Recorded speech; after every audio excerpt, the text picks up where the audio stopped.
I'm being given the good to go signal from our AV team. So good evening and welcome to this regular meeting of the Council of the Municipality of North Perth, enabled by digital technologies. Our meeting date is Monday, June 20th, 2022.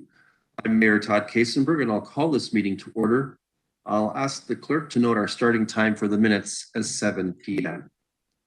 We wish to acknowledge that we are on the traditional land of the Anishinaabe peoples. We wish to recognize the long history of Indigenous peoples in Canada and show our respect to them today. We recognize their stewardship of the land. May we all live with respect on this land and live in peace and friendship. Tonight's meeting is being streamed live on the Municipality of North Perth YouTube channel and will be available there after the meeting as an archived video.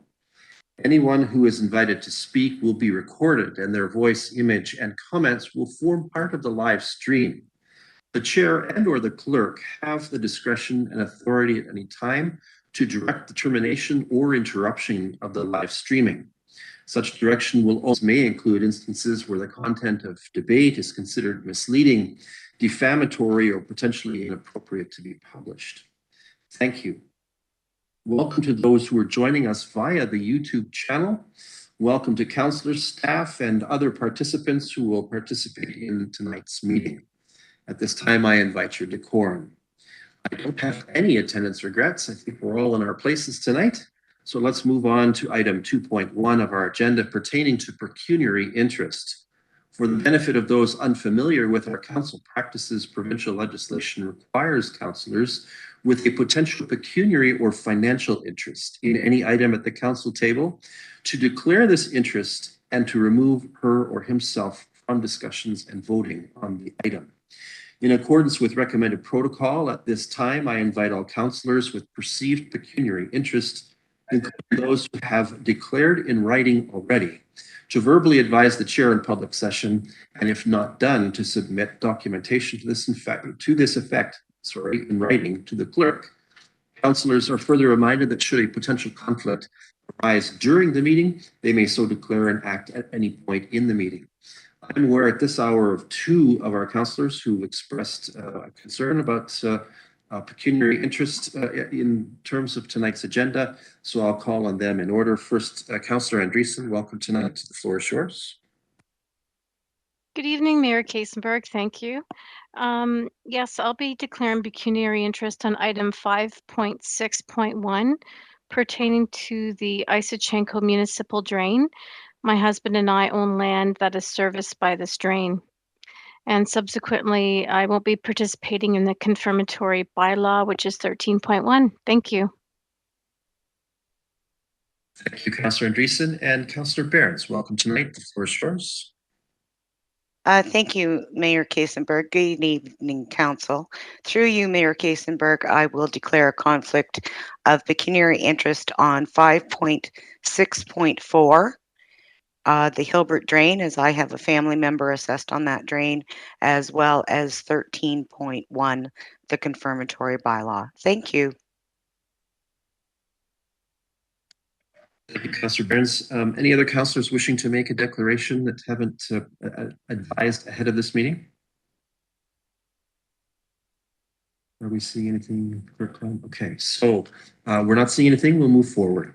To explain our virtual processes, I will be systematically trying to seek consent from various councillors as movers and seconders of the resolutions and bylaws that we put before us tonight.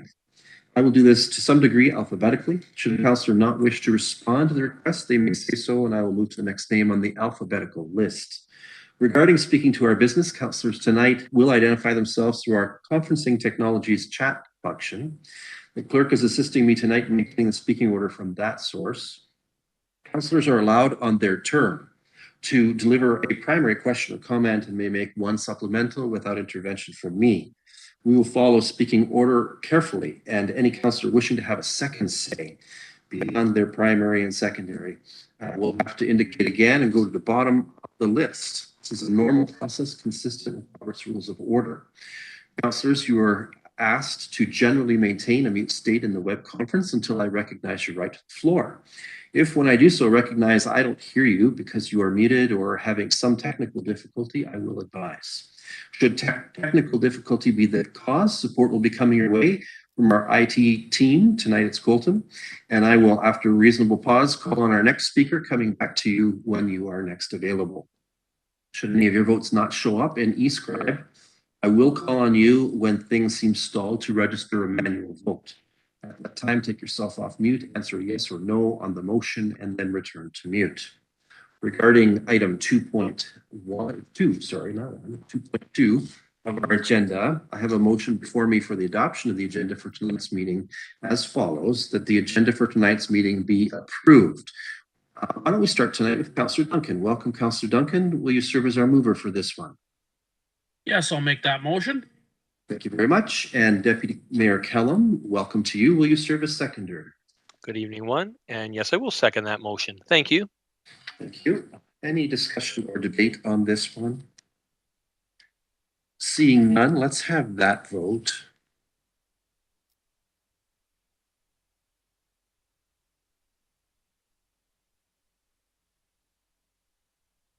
And that is carried. Thank you very much. That brings us to item 3 on our agenda, the so-called consent agenda. These items are placed on our agenda because they are believed to be non-contentious, yet they require Council's recognition and or action. Grouping them expedites our business. However, any councillor wishing to extract an item from the consent agenda for discussion, debate, and or individual action may do so. There are 5 items on our consent agenda tonight, including the minutes of our last regular council meeting. Councillors, do any of you have a desire to extract any of these items for further discussion or action? Please indicate in the usual way. Okay, we're not seeing anything, so let's move then to the resolution. I have a resolution for our consideration that consent items 3.1 to 3.5 be received for information in the minutes of the June 13th, 2022 regular council meeting be adopted. Welcome, Councillor Johnston. Will you serve as our mover for that one? Good evening, everyone. And yes, I would certainly move that. Thank you. And next up, welcome, Councillor Richardson. Will you serve as our seconder? Good evening, all. I'd be happy to second that motion. Thank you. Thank you. Any discussion or debate on this one? Seeing none, let's have that vote.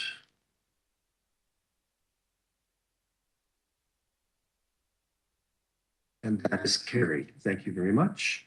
At this time, it's proposed that we move to agenda item number 4. We have no public meetings planned for tonight's session of council. Further, we have no delegations that have asked for an audience with council this evening. That then allows us to move forward to agenda item number 5, reports from departments and key staff. First is an item coming from the CIO's department. For item 5.1.1, council will hear from Ms. Haley Green, our employer branding assistant who works in the CAO's department, with an update about this council, something this council has approved, the Human Resources and Employer Branding Project. I'm going to call on Ms. Green at this time to introduce her report and answer questions following the same. I believe this is Ms. Green's first report to council. So yes. Welcome you and give you the floor. Thank you. Hi, everyone. I'm Haley Green. I'm the employer branding assistant for the municipality. I've been working very closely with Chris, Mariama, and Kelly just to come and compile.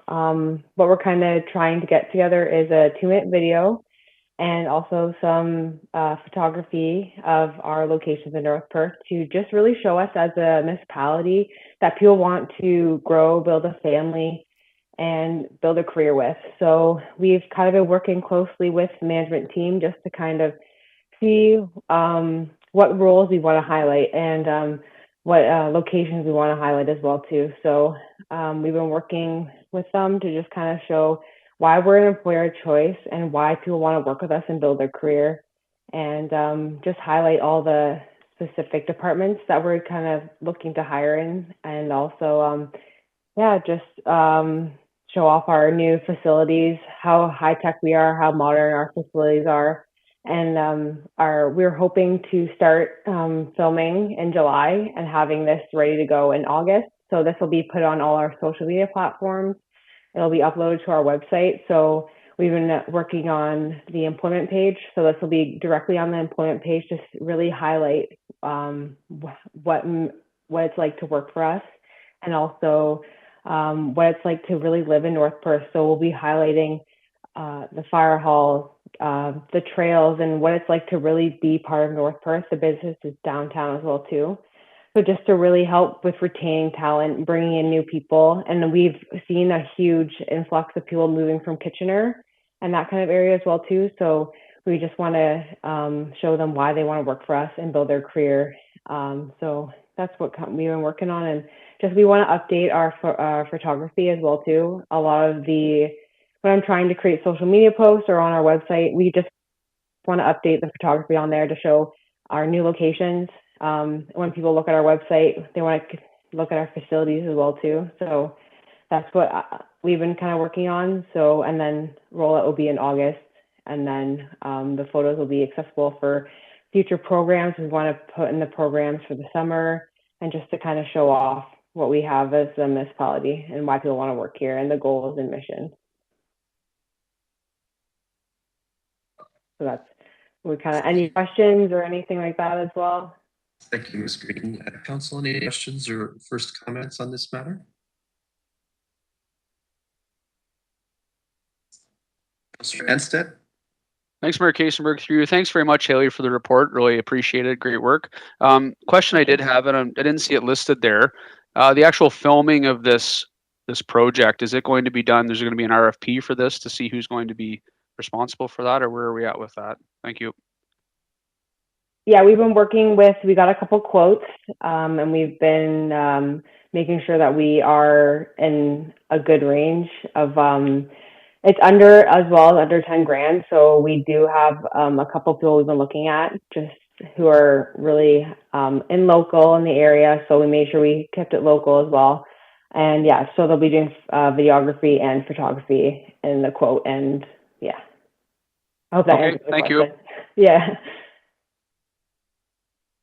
Thank you. Do I see Councillor Seiler was next? Councillor Seiler, welcome today. Thank you, Mayor Todd. Thank you, Haley, for your report. And this is a great thing to have. I know there's other municipalities that have done this, and I know the city of Arroyo did this, and they had it televised on their local channel up there, and it went over very well. So my question is, will we be putting this on a channel in North Perth that everybody can view it in the area? Thank you. Yeah, we're hoping to, be putting it on all our social media pages and also on our website as well. And we can also put it on YouTube as well too. It'll be formatted for all of them. So it'll be nice to also be able to link to it on our LinkedIn as well too, if we can do that. So there's a lot of possibilities and a lot of channels that we can connect with a lot of different networks, and also with a lot of different people that we're trying to attract to North Perth. I would about like a CTV. Would you consider doing a shot on there? We could think about that. Yeah, it could be formatted that way. Yes, I'll note that. Thank you. I know that there's that it's something that people see, and I've seen it myself on different municipalities, and it's kind of interesting to watch. Okay, we'll definitely think about that. Thank you. Yep. Councillor Seiler, and I would say don't forget Whiteman as well. That's another option locally. They may have interest in showing that too. Any other questions or first comments about this before we turn to the resolution? All right, for the informational report, we have a resolution as follows: that the Council of the Municipality of North Perth receives the report regarding the HR strategy branding project to encourage North Perth as an employer of choice and assist in attracting top talent. First, welcome to Councillor Rothwell. Welcome back. Now that you're settled in, you were here last meeting, but you were just off the plane, it felt like. So welcome back, and will you serve as mover for this one? Yes, thanks very much, Mayor Todd. Greetings to council and the public, and thanks for the report. I'd be pleased to move this motion. Thank you. Thank you. And Councillor Seiler, I've already sort of gently said welcome, but formally welcome, and will you serve as second? Yes, I certainly will. Thank you. Thank you. Any discussion or debate? Seeing none, let's have that vote.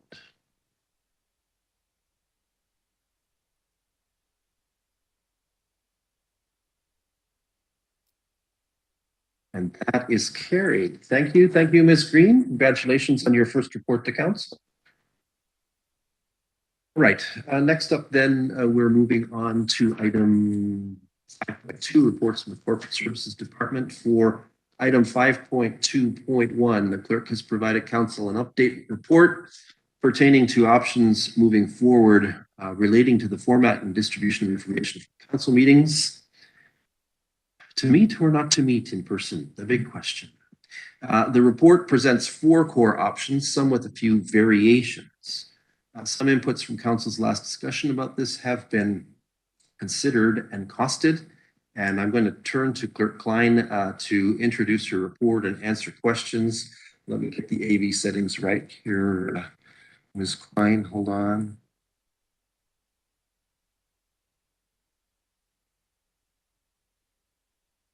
All right, thank you, Mayor Kasenberg, to you and members of council. So staff brought forward a report to the June 6th council meeting regarding considerations for returning to in-person council meetings, as well as some options for potentially implementing a hybrid format.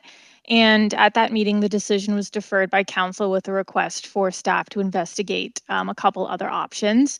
So I'm not going to go through all of the options again, but I will highlight some of the new information that's been provided for council's consideration.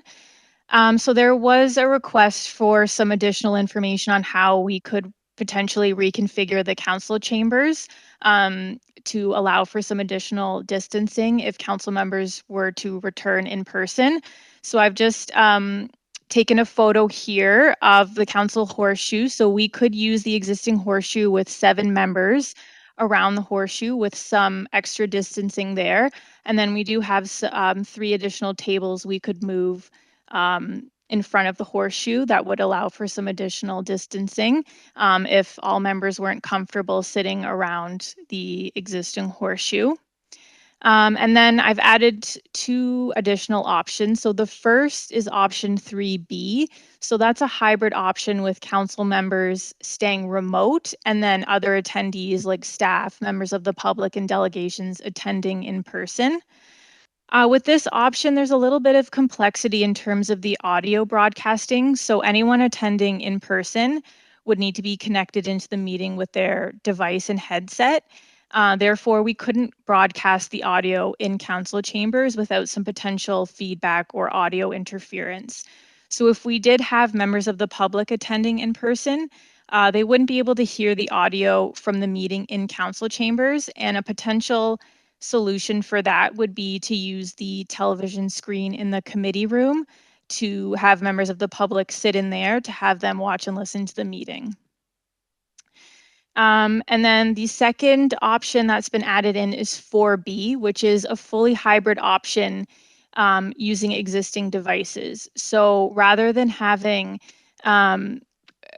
us purchasing and installing individual cameras in council chambers, we would have council members use their existing devices if they were to attend in person. This option would require us to purchase additional bandwidth to reduce any potential connection issues. And the costing of that would come at a cost of $1,700 per month with our existing internet service provider, and we would have to enter into a 5-year commitment with them. So that would be a total of $102,000 over 5 years. There would be the same kind of audio challenges with this option. So if we did have people in council chambers connected into the meeting using their devices, we would have to have any members of the public sit in the committee room so they could listen and watch the meeting in theirs. We wouldn't be able to broadcast the audio in chambers. So those are the 2 additional options being presented. And I would just say that at this point, staff have looked into all of the options that we have the resources to investigate. There are potentially other solutions and vendors out there for hybrid meetings, but to explore any additional options, we would probably need the expertise of an outside or third-party consultant to do a deep dive into what those other solutions or options could be. So Before council is the same recommendation that was brought forward 2 weeks ago. We're just requesting that the Council of the Municipality of North Perth approves one of the presented options for the format of future council meetings, and that staff be directed to bring back an amendment to the North Perth procedural bylaw if required. In terms of timing, options 1 through 3B could most likely be implemented by our next council meeting, which is July 4th in 2 weeks. But either of the hybrid options 4A or 4B would take more time. Specifically 4A, that's where we would have to purchase additional cameras. We'd have to do an RFP, do installation testing, all of that. That would potentially take a couple months to implement. And with that, I will turn it back to Mayor Kaysenberg, and I would be happy to answer any questions. Thank you very much, Ms. Klein, and to the staff that did homework, including photography. Thank you very much for that too. Let's have first questions or comments on this matter from council. I'd like to try to focus, by the way, council, on what's new in this report. I think that we will have the best gains from looking at what the new information shares, since we did spend some time 2 meetings ago talking about this in the original set of recommendations. Councillor Duncan, let's start with you. Thank you, Mayor Kaysenberg. I can see there's 2 choices that I would be able to go with in this. It'd either be 2 or 3A.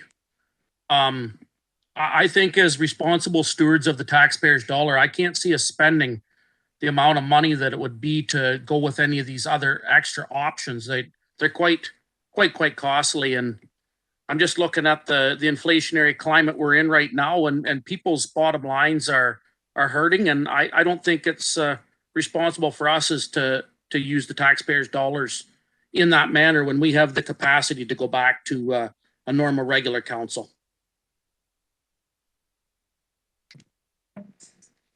Thank you, Councillor Duncan. Councillor Andreessen is next. Thank you, through you, Mayor Kaysenberg.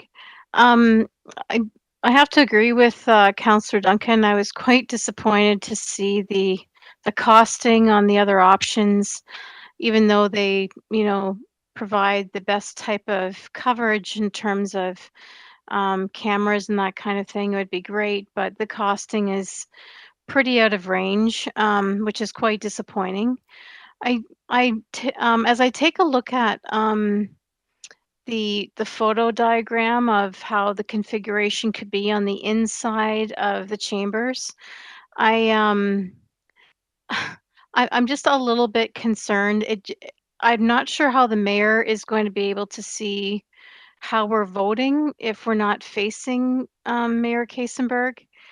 It would be quite uncomfortable to be in that middle hot seat, I think, to be, in terms of the camera. I don't know. I just find it a weird configuration for seating arrangements because of that camera. So I'm, perhaps there could be more discussion on that, perhaps, if we're going to look at that kind of configuration. Thanks. I think I'm going to let Clerk Klein in here to comment about that. Again, just bear with me as I reset the AV settings here. Hold on. Thank you for your comments, Councillor Andreessen. So in terms of the voting, so we would still do the voting through eScribe, so it would show up on the screen for the mayor to see. I do recognize it's a little bit awkward. It's hard to, it would be hard to physically distance and still capture all the members on our live stream. Like if we had the members sitting, at the staff tables, the brown tables in the photo there, their backs would be to the camera. So this was just kind of one option for how we could allow for distancing if members weren't all comfortable sitting around the horseshoe. We could add two of those tables and extend the horseshoe a little bit, but then there would be even less of a distance between members. So that's kind of one of the only solutions we have in terms of allowing for additional distancing and still capturing everyone on screen.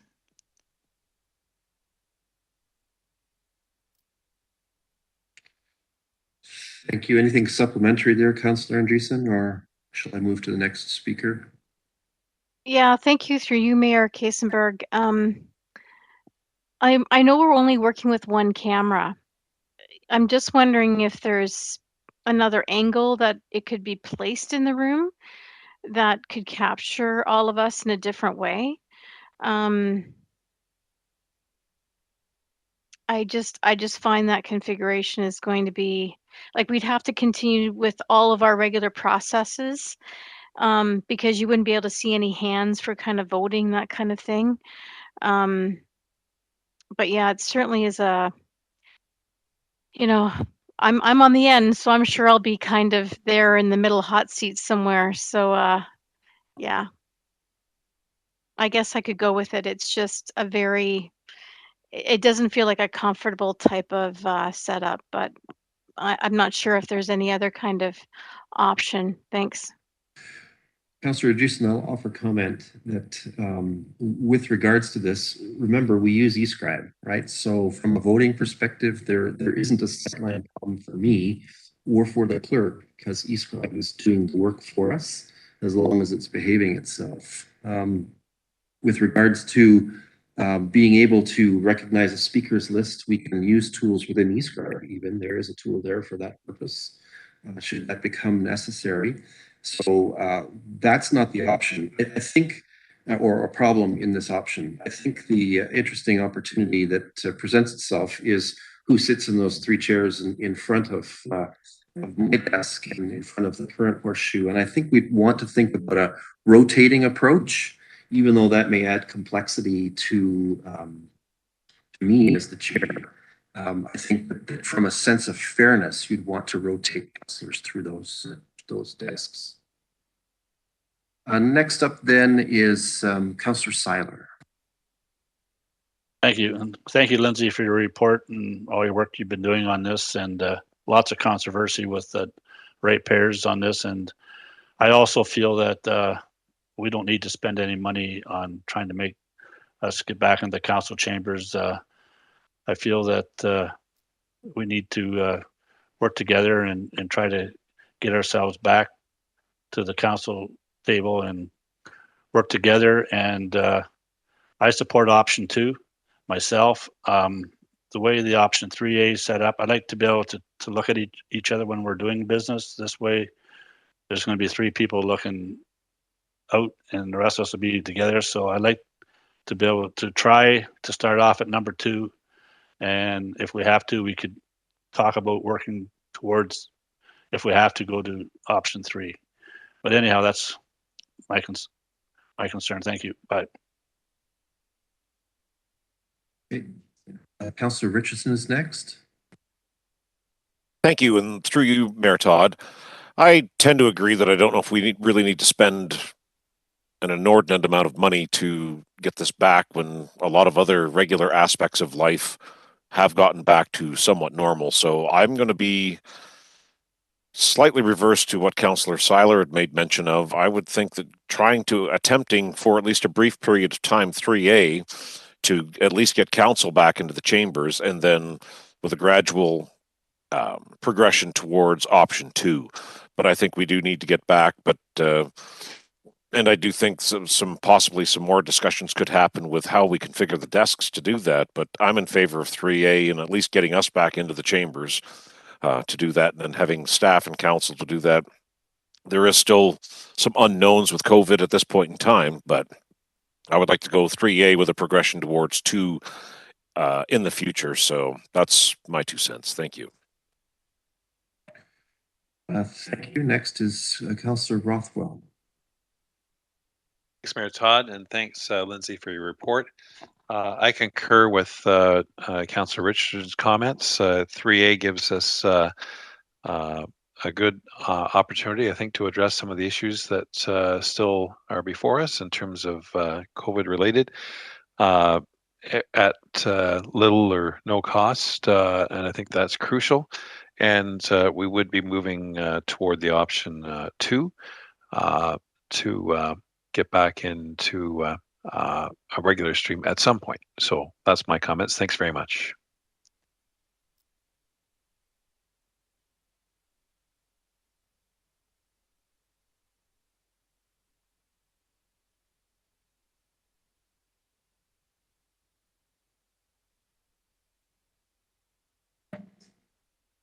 Okay, so sorry, Councillor, I was just conferring with the clerk about a question. My apologies for the brief delay. Councillor Behrens, you're next. Thank you. Through you, Mayor Kaysenberg.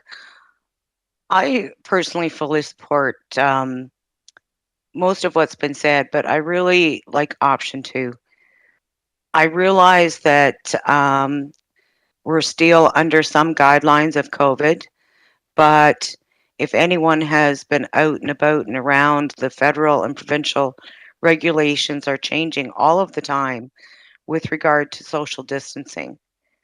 And it really confuses me that I can go to a sporting event, but I can't come back to the council chamber.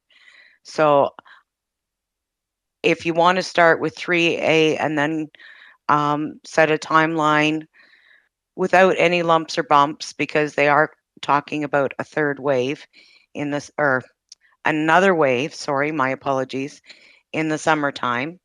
So if you wanted to start with 3A and work back to 2, I have no issue with that.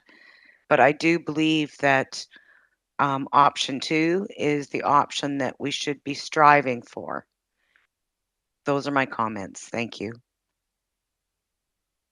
Thank you, Councillor Behrens. Deputy Mayor Kellum is next. Yes, thank you, Mayor Kaysenberg, and thank you, Lindsay, for the report. And I also concur with Councillor Behrens as well, that we strive for number 2. If we need to start it at 3, that is fine, but a goal obviously is for number 2, which I fully support. Thank you. Thank you. I'm not seeing anyone else on our speakers list at this point. Does anyone else want to have a say on this one? Councillor Andreessen, you have a question? Thanks for you, Mayor Kaysenberg. I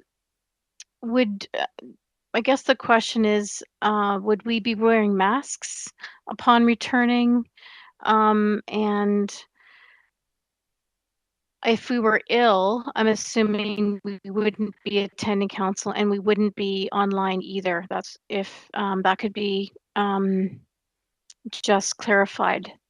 If we went with option 2 or 3A, again, if we're ill, we can't attend at all and we're not online at all. Just for clarification, thanks.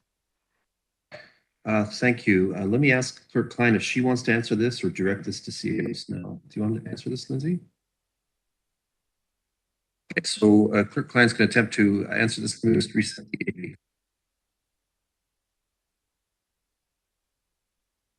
Thank you, Councillor Andreessen, for your questions. Through you, Mr. Mayor. With regards to masking, we can't require them. It's not mandatory in the municipal office here. It would be up to personal preference. I'm not sure if CAO Snow wants to add anything additional to that portion of the question with regards to being ill. I think if council goes with option 3A, and it's a one-off, a member is ill and they would like to attend remotely, I think that would be acceptable. But if we're resuming fully in person, everyone's attending in person, I think we would just treat it how we did pre-COVID. And if a councillor was absent, or if a councillor was ill, then they would be absent from the meeting. Thank you for the clarification. Let's go to Councillor Anstett next. Thank you, Mayor Kaysenberg. Through you. Thanks, Lindsay, for the report, and listen to what everybody's had to say, and it's good to have this discussion, I think. The question I did have, and it was kind of alluded to a little bit by Councillor Behrens, at what point are we going to have to revisit this if there is another wave and cases spike? Are we just relying on public health guidelines, or where are we going to, what's the guideline to say that we need to relook at this? Because if we're getting all of a sudden hundreds of cases a day, are we still going to be meeting in person? I know personally, I don't know if I would feel comfortable doing that if there was another wave. So I just want to have some clarification on that. Thank you.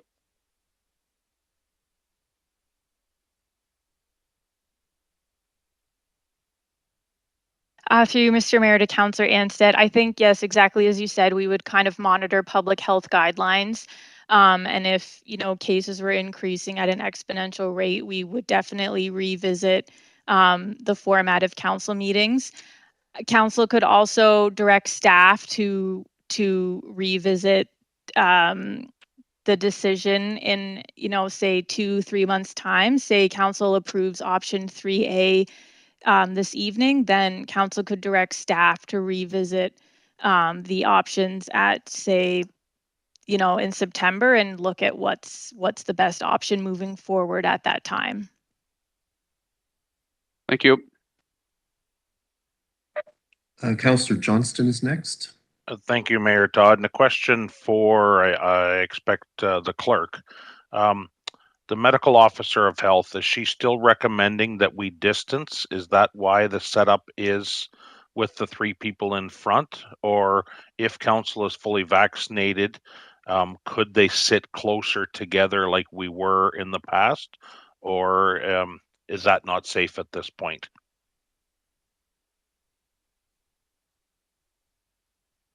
To you, Councillor Johnson, through you, Mr. Mayor. So the last recommendations we received from the medical officer of health that I included as an attachment to my report a couple weeks ago. So she did recommend masking and distancing, distancing in situations where masks weren't being worn. That being said, those are recommendations from the medical officer of health. Those aren't provincial requirements. So the provincial, mandatory requirements for masking, distancing have been lifted, as I'm sure you're all aware. But those were her recommendations that we received a couple months ago. I haven't heard anything since, but those are her recommendations as far as I'm aware. Thank you, Clerk Klein. And so I would be all in favor then of moving to option 3A. And once again, just monitoring as we go. And if we can move to and once again, say in September, option 2 in September, I think that would be awesome. But I would be fully in favor of moving to option 3A immediately. Anyone else wanting to have a say? Okay, I'm hearing a fair amount of support for 3A at this point. Let me ask perhaps a provocative question, and that is, what is the value of shutting out the staff and the audience, if you will, at this point in time, that makes 3A attractive? So anyone who's been a strong advocate for 3A, is it just because you want to be careful and progressive about this, or is there some other sentiment or notion that underlies this? Councillor Burns, maybe you have an answer. I think it was just more, Mayor Kaysenberg, to be cautious because of, what we're hearing from both our federal and provincial governments about the potential wave. As I was going to say, I don't have an issue with option 3. The fact, like the first sentence, pretty much all the rest of it, I do have a little bit of an issue with, in that masking and social distancing at this time aren't required. So there is no need to move the chairs or anything like that. So I'm a little bit confused that I simply believe that option 3 should simply be that all members of council will be attending in person, and staff delegations and members of the public have the option to attend virtually or in person, period. But you're right, it is not very far away from option 2, which is simply everybody coming back. So I have no answer for that. Thanks. Thanks. I was just curious to see if I was missing a logic in there. CAO Snell. Thank you, Mayor. Good evening, Council. I think one of the things that we've learned through the pandemic is that there are ways, and I'm specifically speaking regarding delegations, and specifically our delegates who attend from long distances. I think the one benefit to trying option 3A is we could see how that works for, say, our professional engineers who may be coming from London or further away just to attend a drain meeting. We can save a considerable amount of time, of their time and our resources by permitting them to attend remotely. However, staff would have the option to attend either in person or remotely, and we would work as a staff team to make sure that we maintained distancing. And I'm sure we could set the council chambers up in such a way that we could have a few members of public in the chambers as well at a safe distance. The challenge would be as if we ever had a very controversial, say, public or planning meeting where a number of people wanted to attend. We would have to certainly limit the amount of people inside the chambers.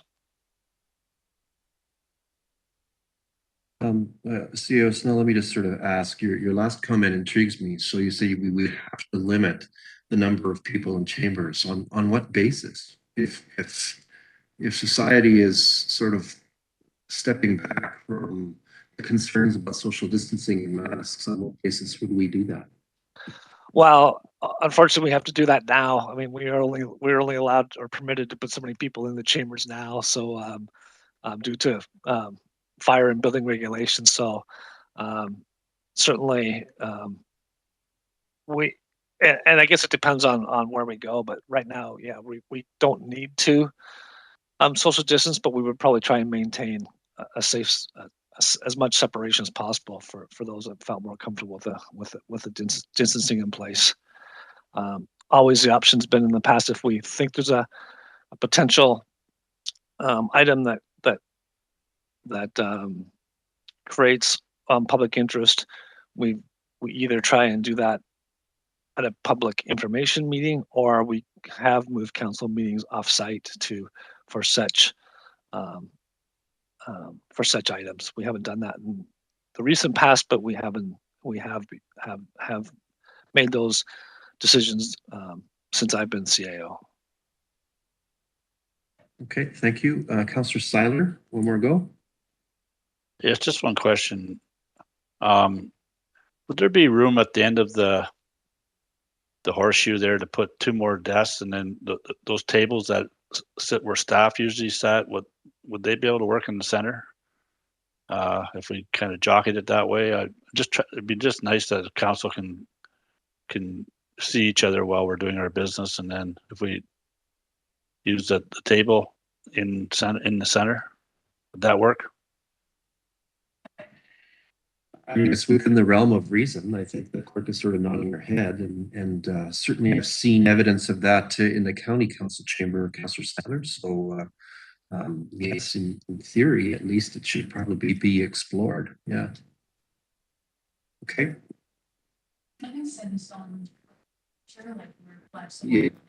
Yeah, the clerk is explaining that there's some flexibility around the furniture that we can experiment with. I think the only fixed concern at this point, and even that can be resolved, I suspect, is that there are hardwire Ethernet connections over to the clerk's table at this point that she uses to maintain a reliable connection to the internet. Obviously, that's important in the execution of our meeting, and we'd probably just have to lay that cable in a different place for us to achieve change like you're suggesting, Councillor Seiler. So, okay. I have one more question. Just want to make sure that I understand council's intent here. So if someone at council, and it's a big hypothetical, if someone at council decided that they didn't wish to attend in person because they had, beyond having an illness of like an infection or something, they felt they had an autoimmune condition or something else that could be seriously compromised by a COVID infection, would council view this issue any differently?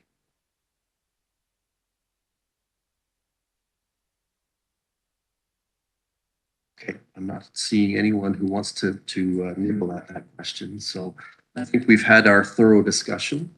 I think Councillor Behrens? Sure, Councillor Behrens. Well, you bring up an interesting point, Mayor Kaysenberg, because if we perhaps change policy to say that, our county planner or some of our engineers or We're leaving the door open so that what we're saying in option 3 is that staff, delegations, and members of public have the option to attend virtually. Now, obviously we can't have 7 out of 10 members of council attending virtually, but those small one-off times where you're too ill to come in, but certainly it's not, it's safer for you to be at home, but you could still keep up on all of the conversation as a counselor. I'm just wondering, where is the difference between the planner attending virtually or a member of the public attending virtually or one member of council attending virtually? I'm not understanding the difference there, so I do apologize. I don't think an apology is warranted, Councillor Behrens. I'm glad you rose to give me some of your thinking on that. Anyone else on council want to comment on this? You know, I mean, we may in fact, and I have no idea how to weigh in on this, we may in fact have all 10 of us feeling that our health status is sufficient, that you know, we're not threatened in any way by an autoimmune disorder or other risk factor that would make COVID harder on us. And you know, that's a blessing, right? That's a bonus to all of us. But if we did have a councillor who was immune compromised in some way, it raises an interesting question about accessibility, doesn't it? Councillor Andreessen is next. Did you want to have a few words here? Oh, Councillor Richardson's first. Sorry, it's flowing past me now. Councillor Richardson. That's okay, and thank you. Through you again, I tend to agree with Councillor Behrens' comment that, and even if we look at pre-COVID, if a councillor happened to have been ill or untoward in any way, possibly come down with the flu, but they had the opportunity to join virtually, some of them possibly would. But if you're feeling that terrible, you probably wouldn't be contributing to the council meeting anyway. But I would certainly think that if it's a one-off situation, depending on how long this goes on for, I would hope not, but depending on how long it goes for, inclement weather or any other situation that would happen like that, I would certainly think that if a councillor could log in virtually, that would still be acceptable, but still mandated in, you know, our bylaw that you're expected to attend for council meetings. And if you're sick, you're sick, and if you're genuinely sick, then you probably wouldn't be attending council anyway. So I would think having the option for one-offs, manage the exceptions and not the rules, that I would certainly think that would be the best way to go forward, whereas most of the time councillors will show up at council chambers anyway. Thank you. Thank you, Councillor Richardson. Next is Councillor Andreessen. Do you want to offer some more comments here? I see a comment from you in the text chat. Okay. Yes, I just wanted to say that I agreed with Councillor Behrens' comments. I think now people are more conscious of not going in public when we're sick, right? When before, you know, you would just kind of soldier through and you would go and, you know, go to a meeting, but you might be, you know, contagious, but you didn't realize that. And now people are a lot more cognizant of, you know what, I've got symptoms of something. I'm not going to, you know, try and expose someone else. So that's what I'm concerned about. And I think that's what Councillor Behrens is alluding to as well, is that, you know, having the ability to, as a counselor, as a one-off, to attend a meeting like that, they may be well enough to absolutely participate in a meeting, but maybe not want to come and perhaps, you know, cause other people to be ill. And I think that's something that should be considered too. Thanks. Thank you, Councillor Andreessen. Councillor Duncan. Yeah, I'd like to agree with both Councillor Behrens and Richardson, and I don't see a problem with using it as a one-off or a situational asset to be able to tune in virtually if a councillor is sick or you know, can't get to the meeting. But I think we would just need to come up with a policy down the road as to, to how we expect that to function, and, that it's not becoming an abuse maybe by someone who just doesn't want to come to the council chambers. Okay, thank you, Councillor Duncan.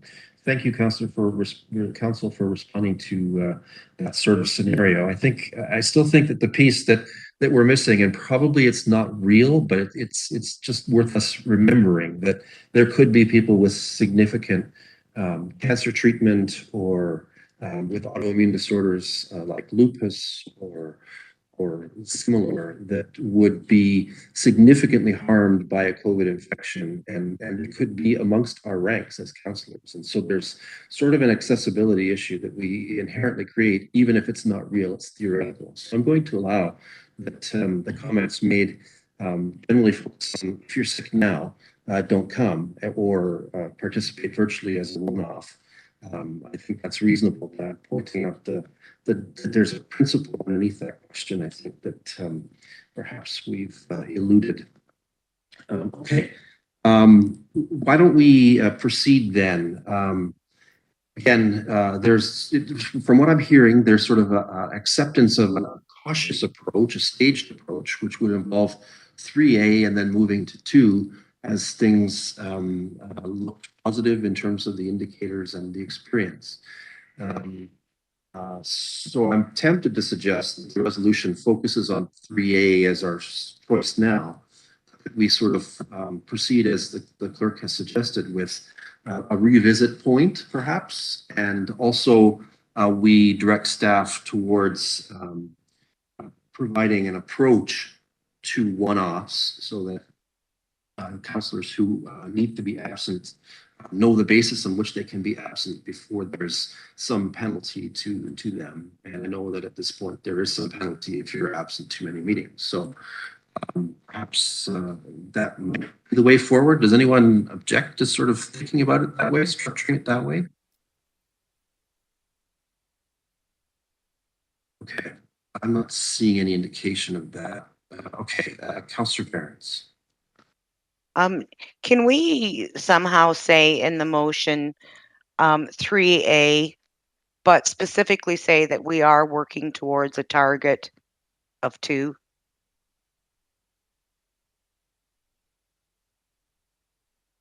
Shall we set some parameters around 2, Councillor Behrens? Do you have an idea on that one? Well, that's kind of, I guess, what I was thinking is that, maybe we could say it could be reevaluated, in September, or,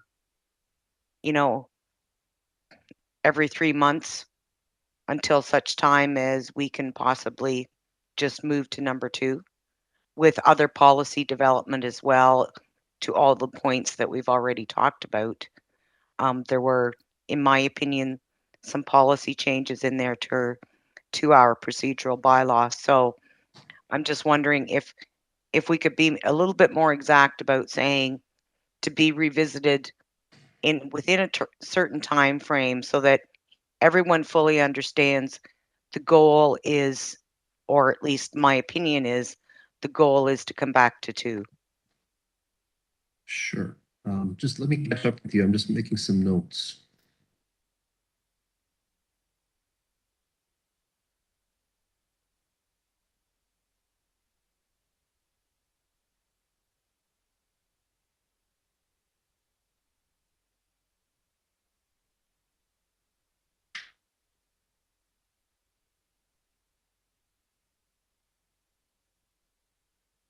Okay, I think I've got it. Let me try this. So the resolution that I've drafted, and I hope you'll work with me, Council, to improve it, looks like this: that the Council of the Municipality of North Perth approves option number 3A with revisions.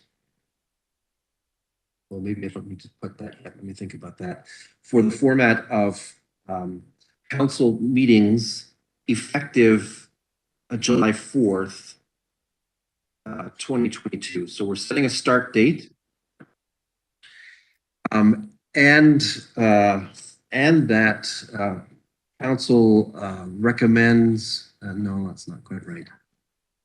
I'm thinking here. with that, actually, let's amend that part, that first clause, with intention to progress to option number 2,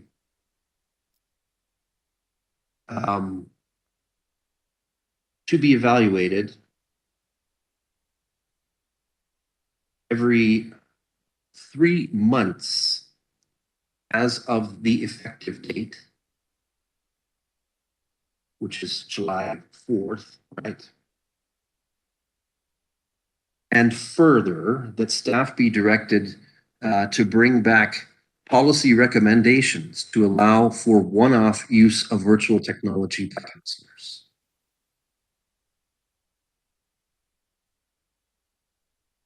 For council meetings, I guess we should say.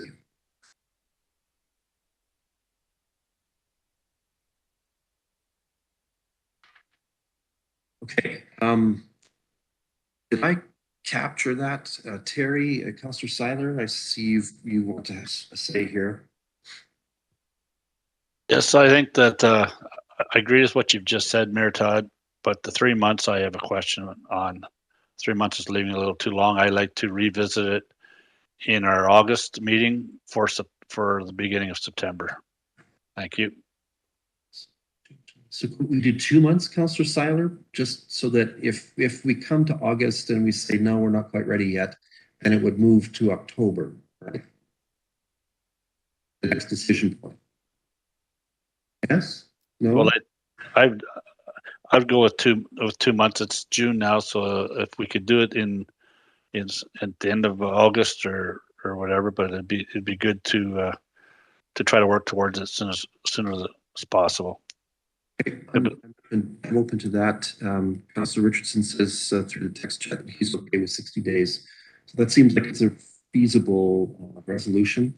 Anyone else want to contribute to this resolution? At this point, we're just sort of drafting at this point. Councillor Duncan thinks it's okay as well, 60 days, okay?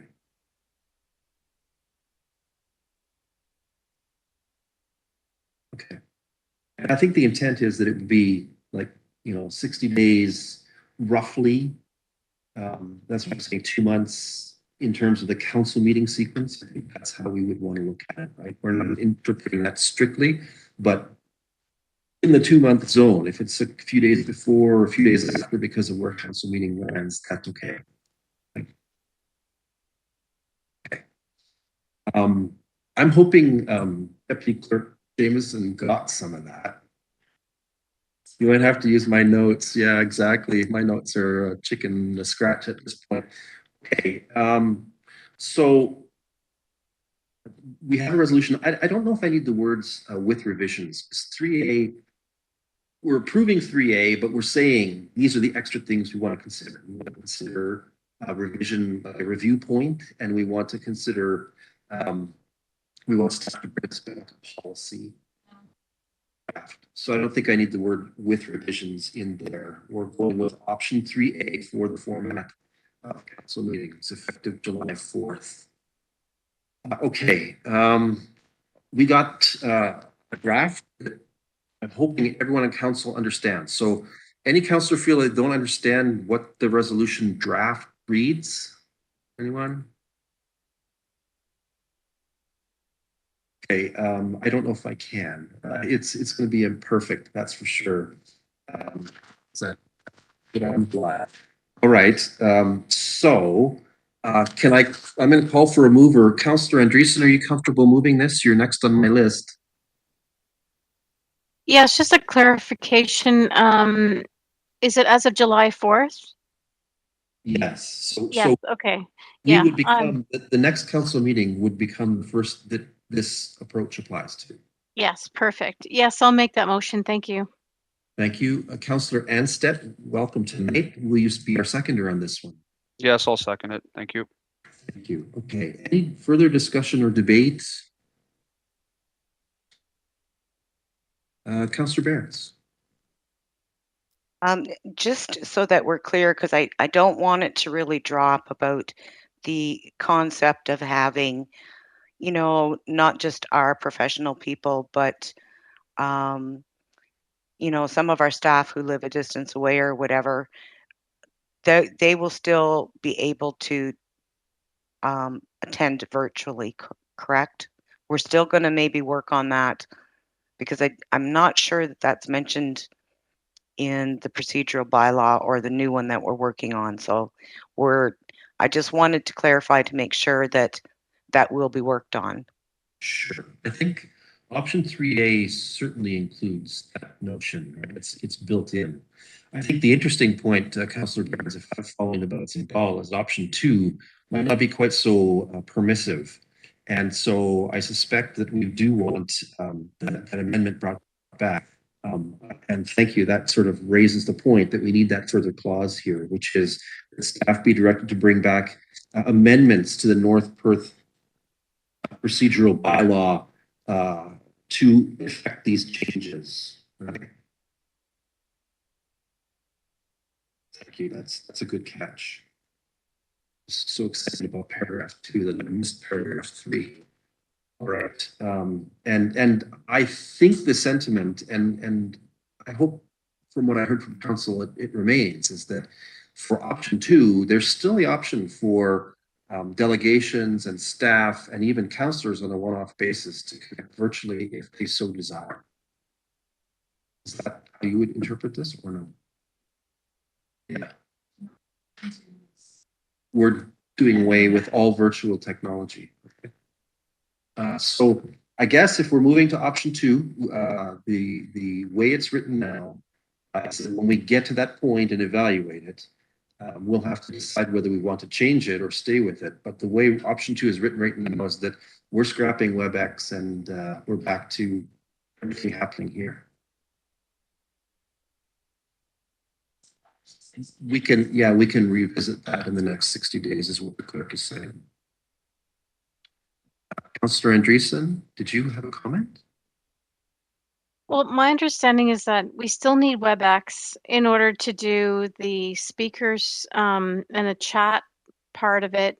If we have people facing, if we're not in that horseshoe, right? So my understanding was you still need WebEx, correct? Yeah, I think we're confusing WebEx with eScribe maybe. eScribe gives us a lot of capabilities in the council chamber.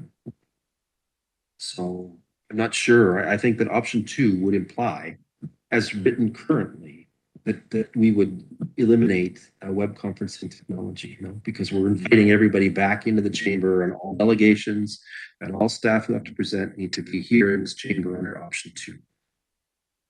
Because I understand that you can vote with eScribe, but it's the speakers list that will be difficult. But if you can make a speakers list out of eScribe, then that makes sense. Which we can, and it's not a function that this council has used, but certainly something that we can implement as we come back on the 4th, and appropriate training can be provided.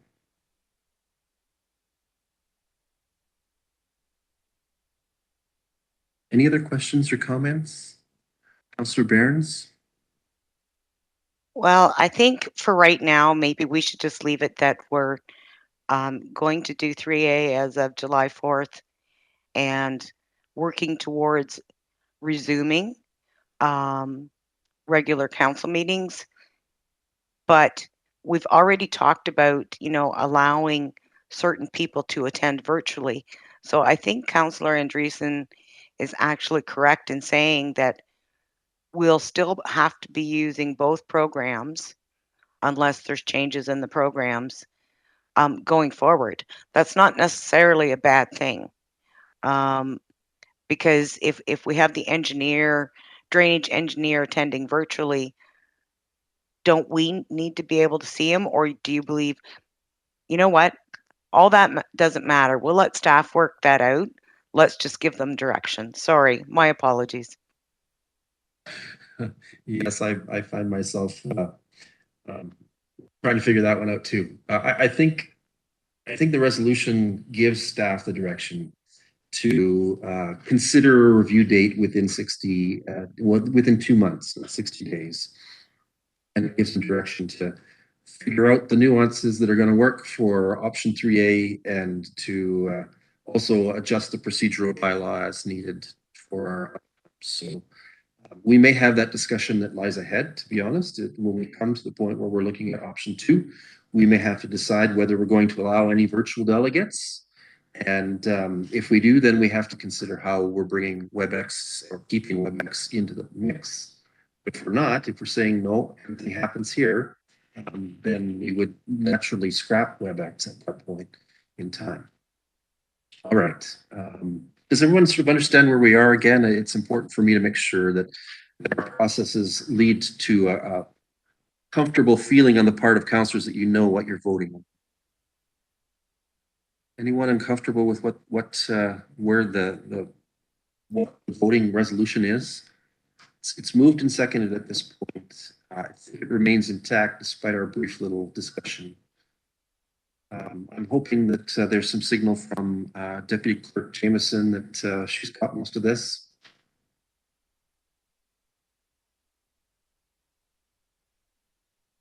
Okay. She says she does. So I think we're at the point where we can have this vote. Let's have the vote.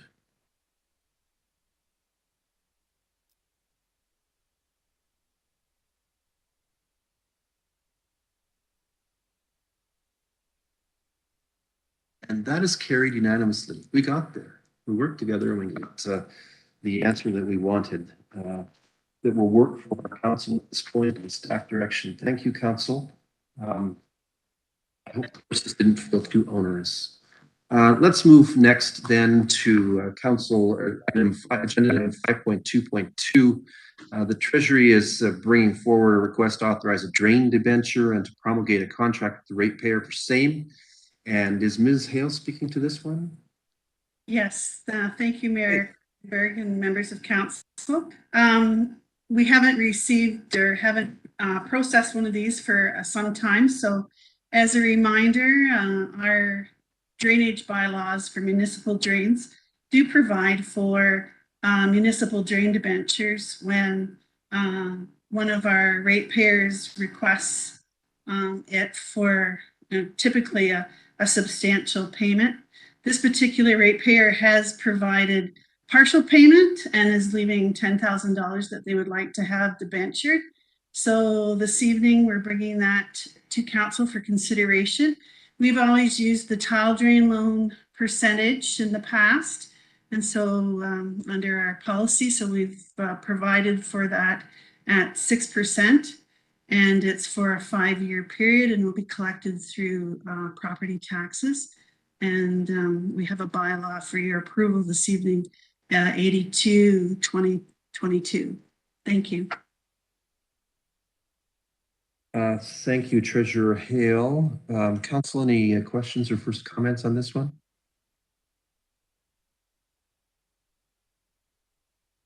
Okay, I'm not seeing any, so I have a bylaw enablement resolution here that reads as follows: that bylaw 82-2022 being a bylaw to approve the debenture for the landowners of Lot 51, Concession 1, Wallace Ward, in the amount of $10,000 to be repaid over a 5-year period with a fixed interest rate of 6% for the work completed on the Shade Municipal Drain, be introduced, read, and considered read a first, second, and third time, and be finally passed. The said bylaw be signed by the mayor and the clerk and sealed with the seal of the corporation.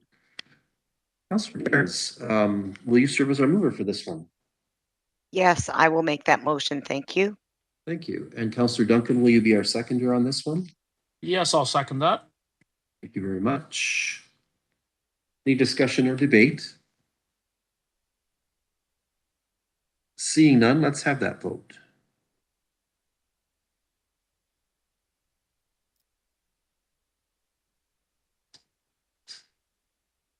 And that is carried unanimously. The view changed suddenly, Clerk Klein. You want to see if there's something wonky there. All right, let's move to item 5.2.3. And on this one, we have a little bit of work that has been done by the Treasury and Finance staff related to our summary of accounts listing that has been a traditional part of our council meeting.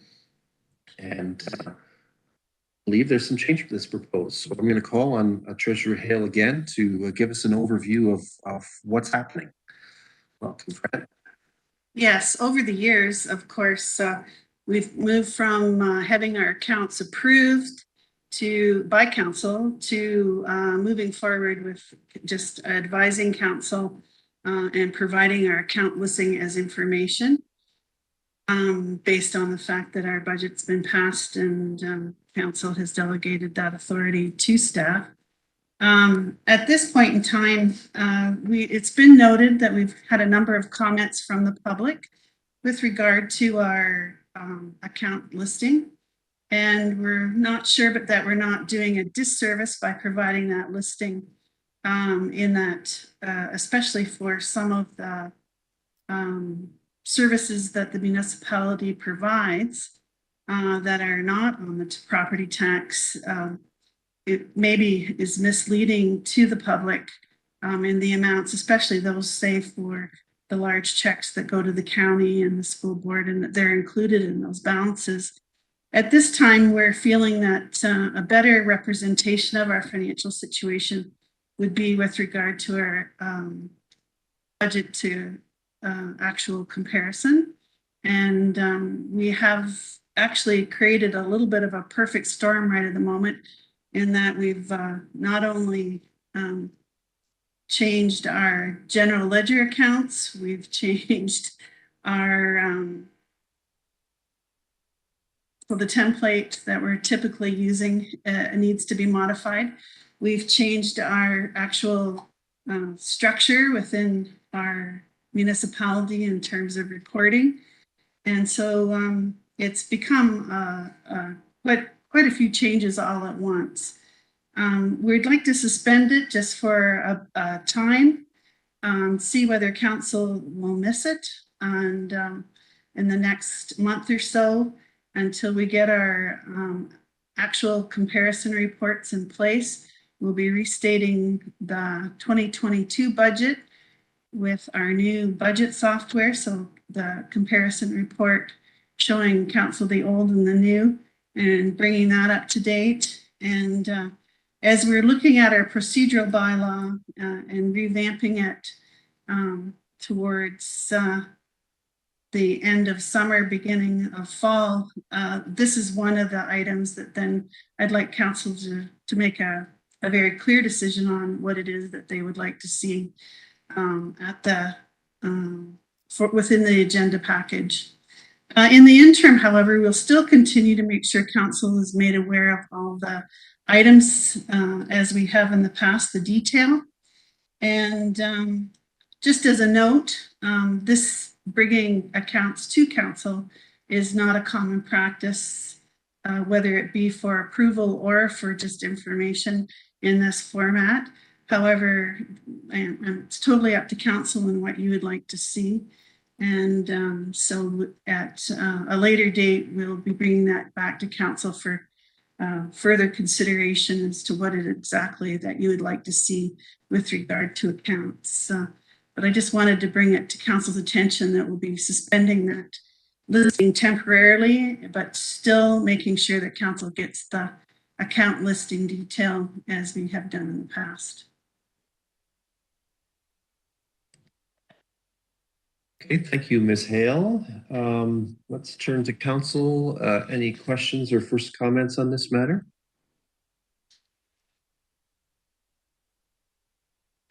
I'm not seeing any, so I have a resolution for our consideration as follows: that the Council of the Municipality of Perth receives this report entitled Summary of Accounts Listing for Information. Deputy Mayor Kellum, will you serve as mover of this one? Yes, I will make that motion. Thank you. Thank you. Councillor Johnston, will you serve as seconder? Yes, I will second that. Thank you very much. Any discussion or debate? I'm not seeing any, so let's have that vote.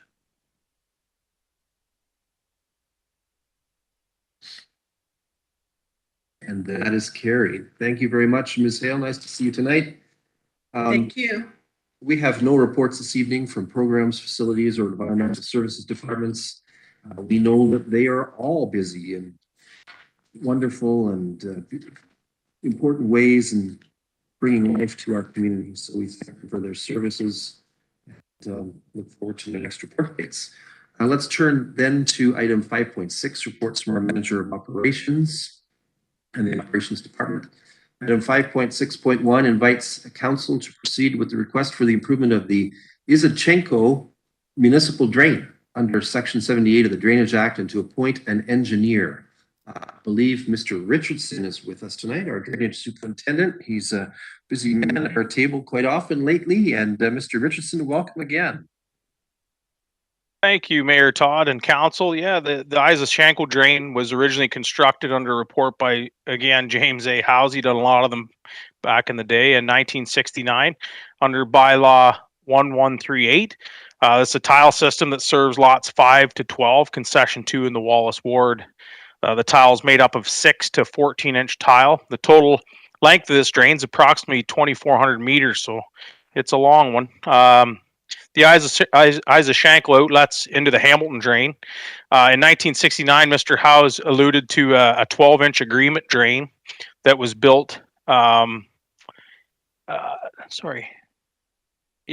in 1947 that runs from the Hamilton drain parallel with the proposed drain from 1969 throughout lots 9 to 12.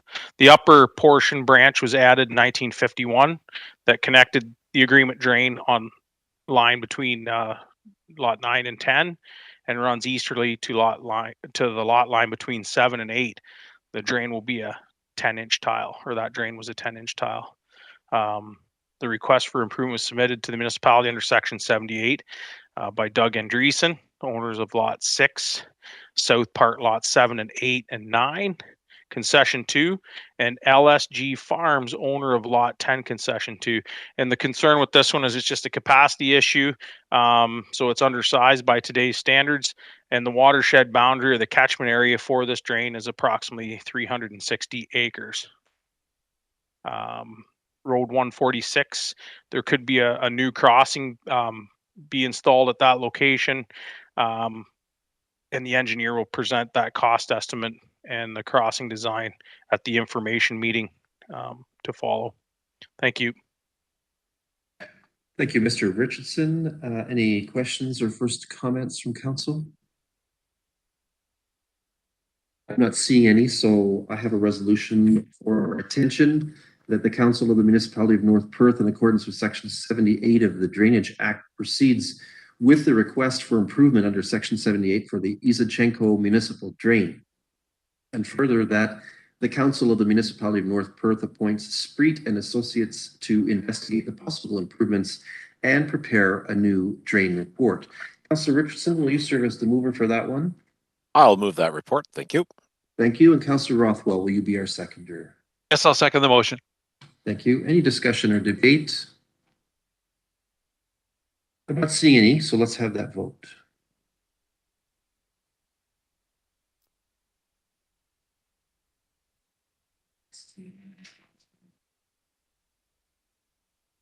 And that is carried. Thank you very much. Next up then is item 5.6.2. Council receives a recommendation to award the tender for the McCourt Drain Culvert per our engineer on this one, Spreet and Associates. The proposal is that this is awarded to Van Driel Excavating. I'm going to invite Mr. Couch this time, our Manager of Operations, to comment on this one. Mr. Couch, catch us up on this one. What's happening here? Thank you, Mayor Kasenberg, members of council. As part of the capital program, this is one of the larger culvert structures over 3 meters. So it's under our municipal engineering structural inspection program, and it was scheduled for replacement this year. Tenders went out and were closed on June 13th. We had a low bid, as the mayor had explained, from Van Driel, and the recommendation is to go with the low bid at $324,000. It was on budget. We have a recommendation for this box culvert to be replaced by the low bidder, that is from Spreet and Associates, our engineer on this project. So that's what's sitting in front of council for recommendation and for decision. Thank you, Mr. Couch. Any questions or first comments from council on this one? I'm not seeing any, so let's put the resolution to the floor that the Council of the Municipality of North Perth awards the tender for the McCourt Drain Culvert NP-020-22T to Van Driel Excavating Inc. as per the recommendation of Spreet Associates for a total of $256,996.16, excluding HST. Councillor Seiler, will you be our mover on this one? Yes, I will. Thank you. Thank you. And Councillor Andreessen, will you serve as our seconder on this one? Yes, I'll second that motion. Thank you. Thank you. Any discussion or debate from council? Seeing none, let's have that vote.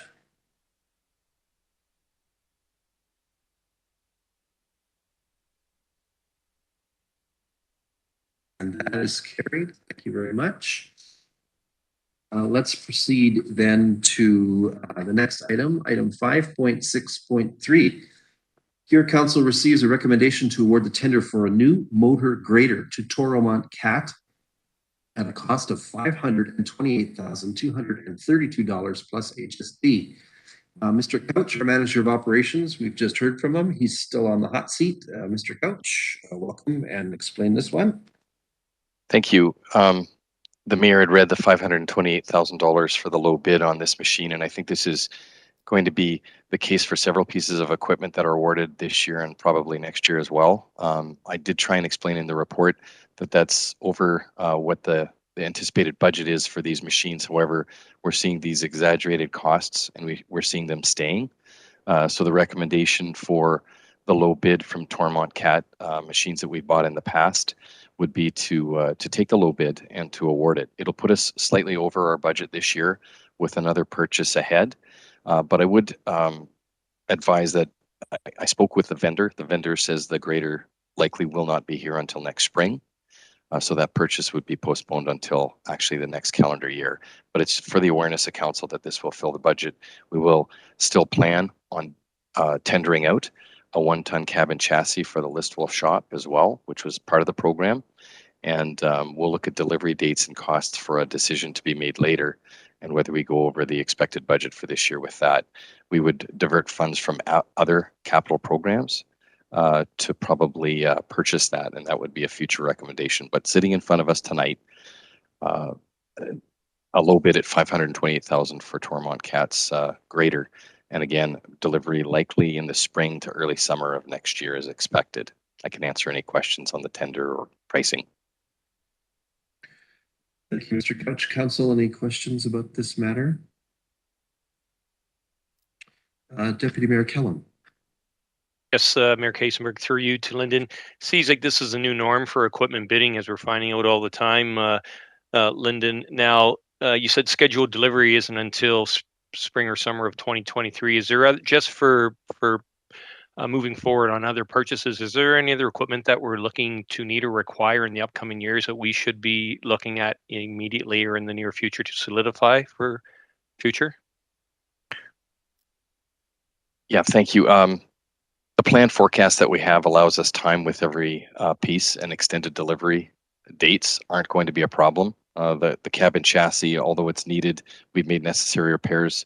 It's fit, it's on the road, and it can be kept through the winter and still being in service. So replacements that have extended delivery dates are not a problem. We'll continue to fill the capital program as per the schedule that we've got for the next 3 years. It's just we will expect to do more repairs on existing equipments and wait for longer delivery times. There's nothing urgent that isn't planned and isn't in the forecast. The cabin chassis, the 1-ton, is the only remaining and needed purchase left this year. Okay, thank you. Anyone else with questions or first comments? I have a resolution for our consideration as follows: that the Council of the Municipality of North Perth awards contract NP-019-22T supply and delivery of a new motor grader to Toromont Cat, 3131 Highway 7 West, Concord, Ontario, in the amount of $528,232, not including HST. Councillor Anstett, will you be our mover on this one? Yes, I would move that motion. Thank you.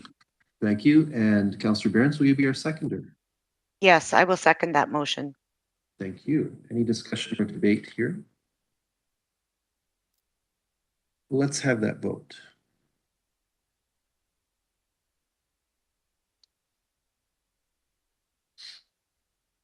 And that is carried. Thank you very much. And that brings us to item 5.6.4. In this item, Council is invited to proceed with the request for the improvement of the Hillpert Municipal Drain under Section 78 of the Drainage Act and to appoint an engineer. I think this is Mr. Richardson this time, our new superintendent. Welcome back, Mr. Richardson. All right. Thank you, Mayor Todd and Council. Yeah, the Hillpert drain was constructed in 1975 under report of, again, James A. Howes, the Ontario Land Surveyor under bylaw 5-1975. The drain serves lots 34 to 39, concession 3 in the Wallace Ward. The drain was constructed in two different types. First was a main drain that consists of 1,000 meters of open channel, along with a 500-meter tile.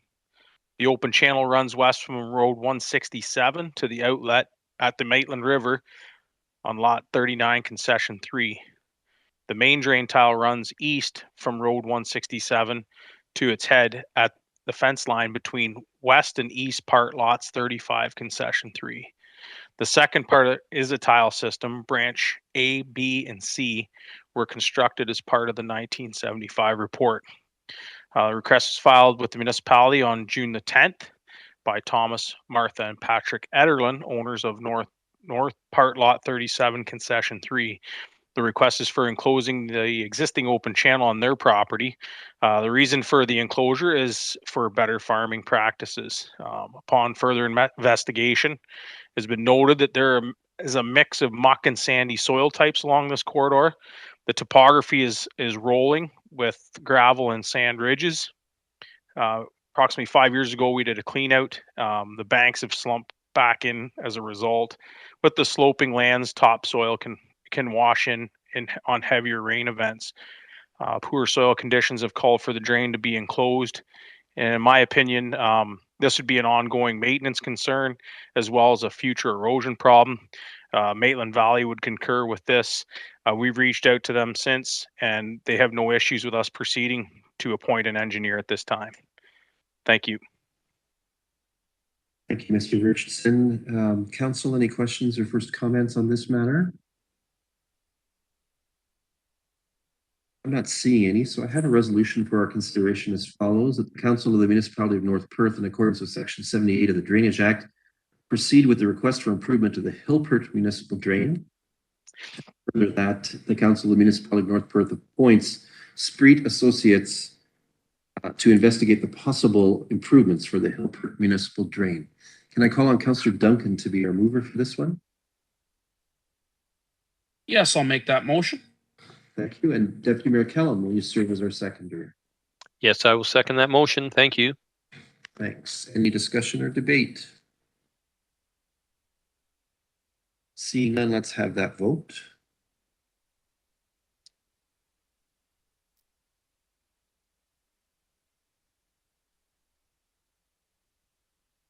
And that is carried with the noted abstention. Thank you, Mr. Richardson. Mr. Couch. That allows us to move on to item 5.7, reports from the Development and Protective Services Department. For item 5.7.1, Council is asked to receive a report on an application for consent to sever surplus farm residents related to lands in the Elma Ward, as brought forward by owner Tall Acres Limited and Adrian Anthony Tolinar. Council is further asked to make a recommendation to approve this application as modified by staff to Perth County's Land Division Committee or its designate. I'll call on County of Perth Senior Planner Susanna Reid to explain the request on this matter. Ms. Reid, welcome tonight. Thank you very much. So I have a few slides to share with regards to consent file B3221. Please proceed. Thank you. Are you able to see that now? I am seeing a map. Super. So this is the location of the subject property. This is an application for a surplus farm dwelling severance. As the mayor has noted, the application has been submitted by Tall Acres Limited and Adrian Anthony Tolinar. The property is located where the red star is on the map, east of Muntin. lot 24, concession 17, in the Elma ward, which is 5570, line 57. This is the severance as it has been applied for. The yellow shows the surplus farm dwelling parcel, which is 0.76 hectares, 1.88 acres. And this is the severance sketch that has been provided by the applicant. So you can see that there is a house on the property and a barn, which is being referred to as a converted garage. This is just a few pictures of the buildings on the property. This is the house, and the building official has determined that the house is habitable. And this is the barn.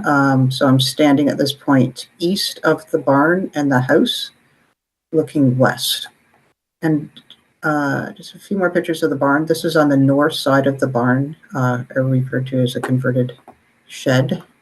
And this is the west side of the barn.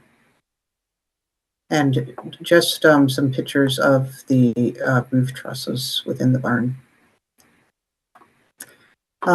So the application has been reviewed against the surplus farm dwelling severance, and you will see in the council package that the department, and the mayor has mentioned that the department is recommending that the application be approved with conditions. The conditions are standard conditions, as well as one that the severed parcel be modified to be approximately 0.64 hectares as shown in the red outline. And this is to address the policy in the Perth County official plan that a minimum amount of agricultural land be included in the surplus farm dwelling severance, only what is required in order to support the severance. Those are the planning comments, and I'm certainly available for any questions. Thank you, Ms. Reed. Council, questions or first comments on this application?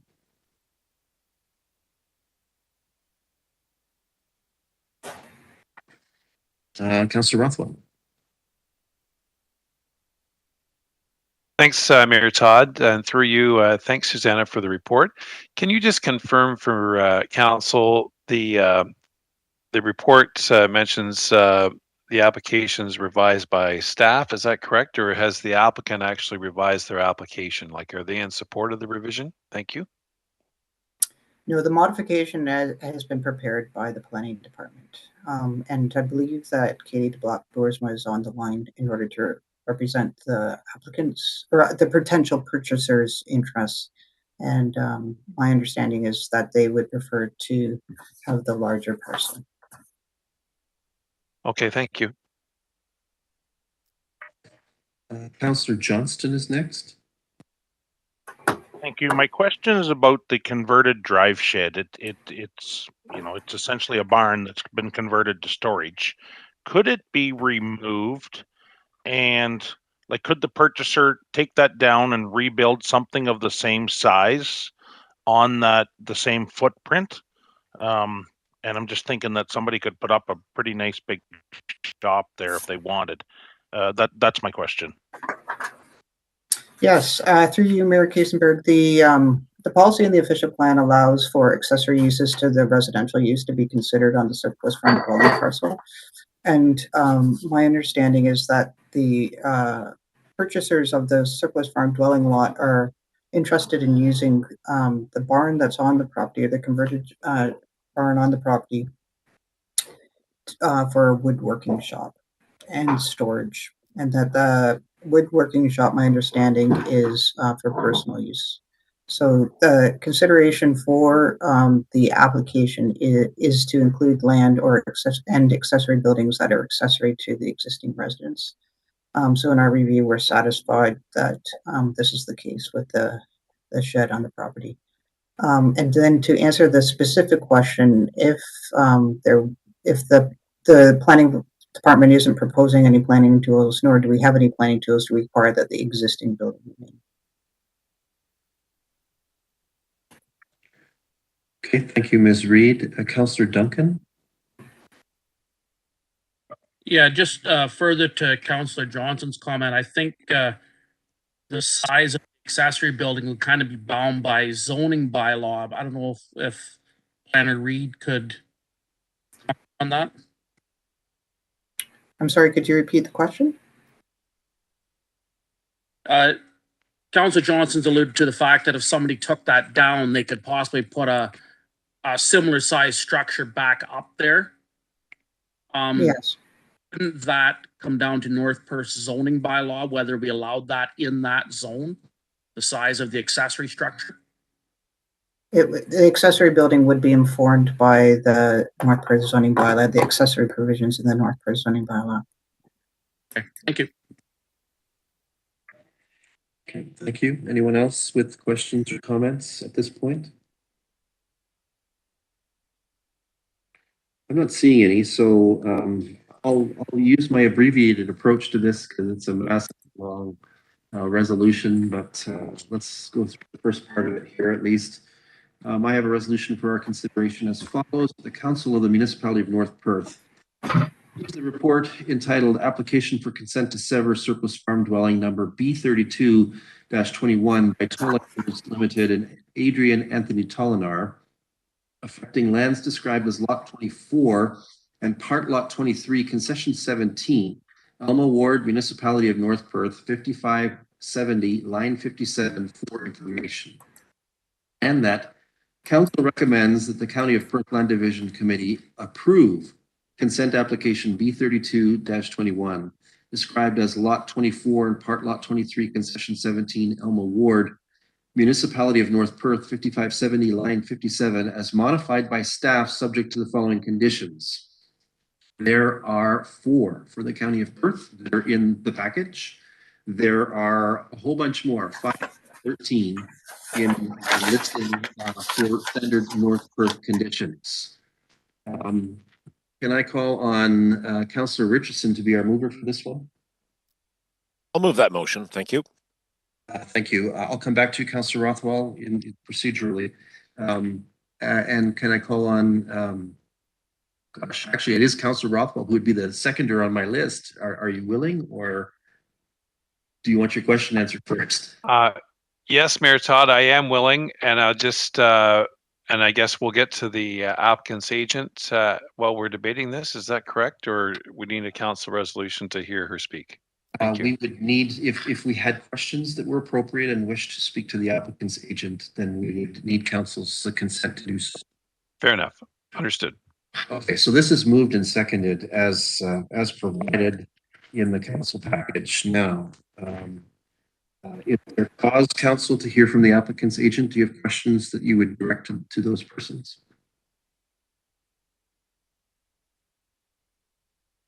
Anyone wishing to ask a question of the applicant's or the applicant's agent?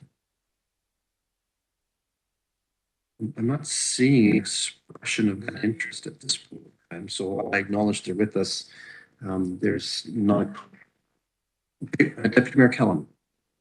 Yes, thank you through your Mayor Kiesenberg. I understand earlier on Susan had commented about when Councillor Rothwell asked a question if the agent's client had any concerns, and I think they did say they had concerns. Did she want to speak on behalf of that, or is she okay with us going forward with this motion?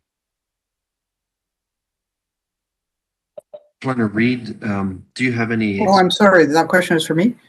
Well, I'm going to redirect it to you because you've been a staff member interacting with this matter. So, is there a request from the applicant or their agent to address council in some way? My understanding is that they were interested in speaking to council with regards to the lot size of the surplus farm dwelling parcel. Okay, thank you. So, council, what is your will here? Is anyone opposed to hearing from the applicant or their agent? I'm looking for opposition, not otherwise. Okay, so I'm not seeing opposition delivered here, which means then that we should, that the council consents. Do you want a formal motion to hear from them? No, we haven't required it before. We just sort of work on a consent basis. So council then is showing by not expressing opposition that the applicant or the applicant's agent to addressing this council at this hour. So whoever's on from the applicant who wants to speak to do so. Thank you, Mayor Kaysenberg, and thank you, Council, for permission to address you this evening. My name's Katie de Block-Boersma, and I am not counsel for the applicant Toll Acres. I'm counsel for the potential buyers of the property who have entered an agreement with Toll Acres, which was basically the cause of the application to be filed. And they've asked me to provide their thoughts and comments about the proposed size of the severed parcel. So I will note that the severed parcel proposed in the application is 1.88 acres, which is consistent with the average for surplus farmhouse lots, which I understand is around 2.2 acres on average. I mean, we're constantly shifting that throughout the county, but it's within that ballpark. My client's primary concern with the changes suggested by staff is twofold. So first, as was noted in Kenna Reed's report, the north side of the shed on the property, it has two bay accesses for storage. And one of the concerns is that if the property line is shifted too far south, then thank you, Mr. Reed. I think, yeah, the sketch is up. So if the property line is shifted too far south, that's going to prevent equipment, you know, whether it's boat, vehicles, from being able to drive into those storage bays without having to actually go on to the agricultural part of the property, which will remain owned by the current owner. So there's a potential access concern there. The other issue with moving that line too far south is when you look at the parcel itself, there isn't a lot of room if it gets too small for potential septic water infrastructure, depending on what the requirements are to service a residence on this property in the future. And that's certainly one of the requirements of the provincial policy statement. The new lot will be limited to a minimum size, but it needs to accommodate the use and appropriate sewage and water services. And consistently, the requirements for those services is getting larger and larger. So if the lot ends up being too small to accommodate what may be required for changes to that property in the future, that could be problematic. The other thing that I'll note on behalf of my clients is you'll see on the west side of the property, moving up to the north, a line of trees. And their proposal would have those trees essentially within the severed portion. And the benefit of that is that then they're all going to be the responsibility and cared for by the residential owner. If we break up that tree line by moving the lot position too far south, you have essentially a tree line that's shared by the residential owner and the agricultural owner. And while there's nothing, you know, in the official plan preventing that, certainly in Perth County, we all know that there's a huge impetus to protect our trees, even those that don't qualify as a woodlot and fall within the bylaw that applies to woodlands and woodlots.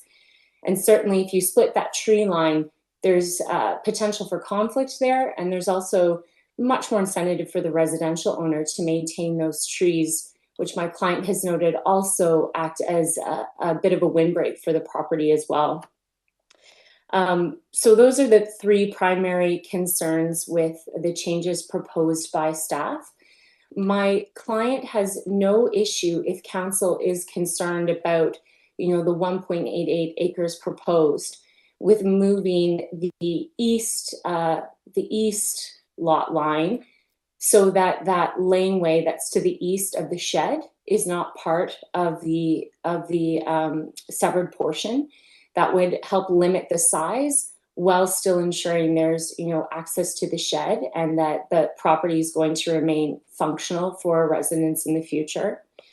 And, you know, the last thing I would note for council is, you know, these applications are always very difficult when you're looking at balancing the, you know, requirement to keep the residential portion to a minimum, while at the same time ensure that you end up with a residential lot that is, reasonable and practical for the residents.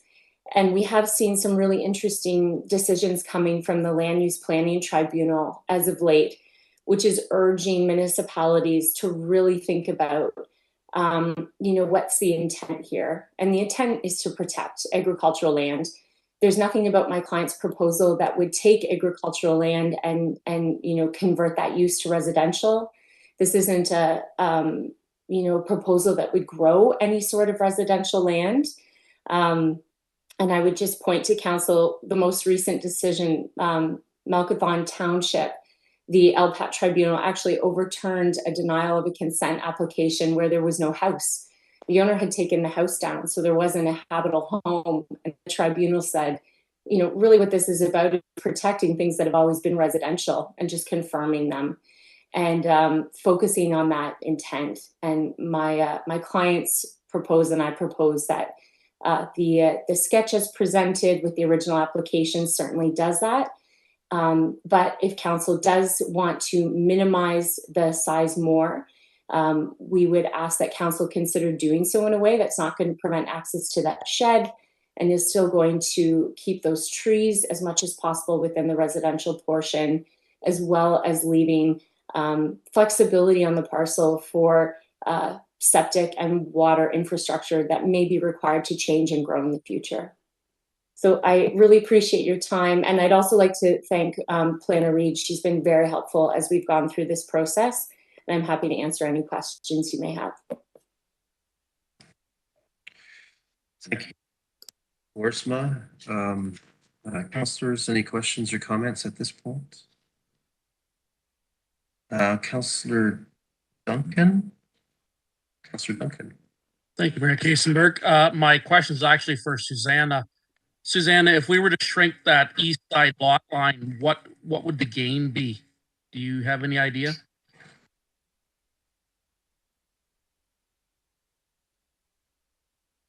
Ms. Reed, did you want to answer Councillor Duncan's question?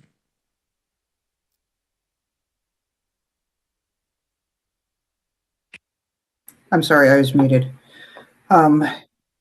Yes, could I share my screen again? Yes, go ahead.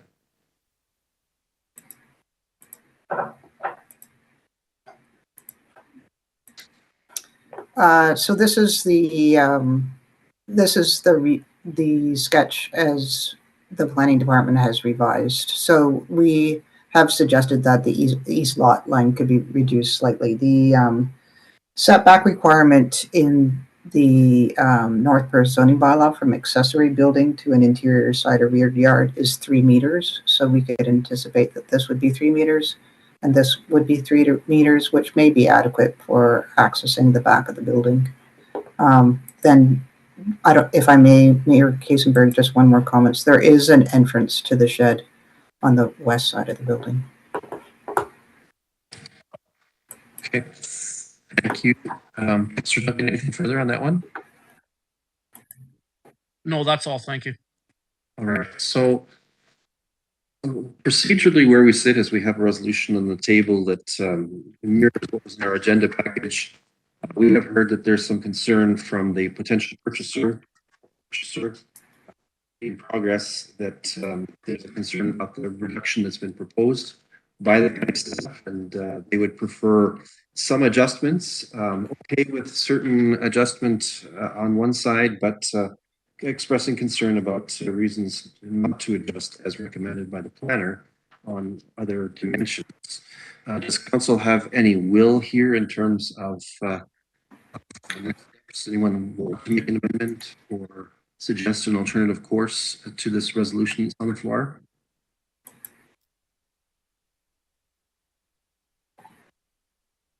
Any further discussion or debate on this one?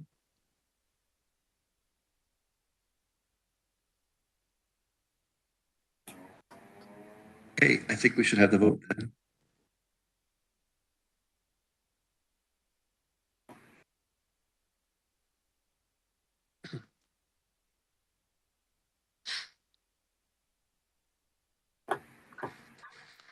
And that is carried 9-1.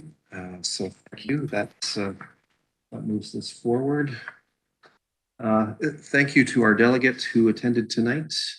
Let's move to item 6 on our agenda. For item 6.1, councillors, are there any reports you would like to ask of staff or of our committees? To request the chair's attention, the usual approach is suggested. Councillor Andreessen. Yes, through you, Mayor Kasenberg. I have a couple of reports that I'd like to request. I'm going to start with the first one. The first one is based on a request from a local resident in Wallace Ward. And it's about having a report done through the Stratford Humane Society to find out if it would be possible to have a program for dropped off stray cats. At this time, our current agreement with Stratford Humane Society is only with dogs. And if we could investigate some possibility around some service for stray cats, that would be good to get some information about that. So I'd like a report on that if possible. Okay, let's take these one by one, Councillor Andreessen.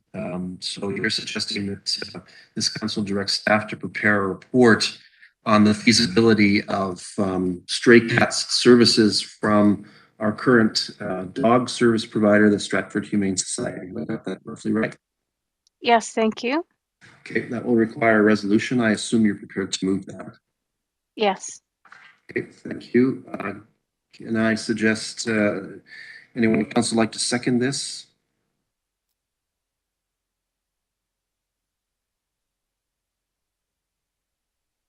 Yes, I'll second the motion. Thanks, Councillor Instead. Appreciate that. Okay. Any discussion or debate or comments from council on this one? Councillor Seiler? Yes, I'm just wondering, is that for the whole municipality or is that just for rural?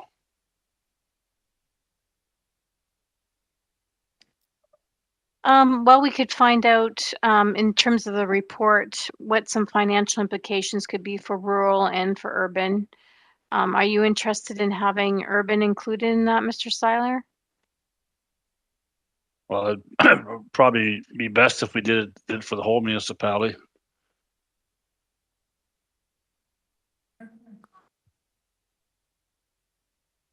The clerk is advising that the current contract with the Stratford Humane Society is for the whole of the municipality for dog-related services. So it makes sense that that could be considered under the same context. Anyone else with questions or comments on this? Let's see if the deputy clerk has kept up with this one. We can have that vote. If you've got something, Deputy Clerk Jameson will trigger it.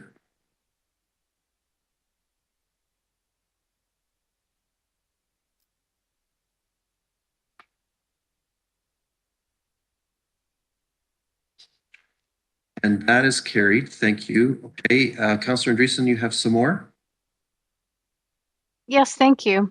I'm not sure if this is around a report, but perhaps you can advise this. Through you, Mayor Kasenberg, we had an excellent open house regarding the master transportation plan that was presented on Wednesday, June the 15th. And just through our local channels in terms of communication, there seems to be increased interest in this topic.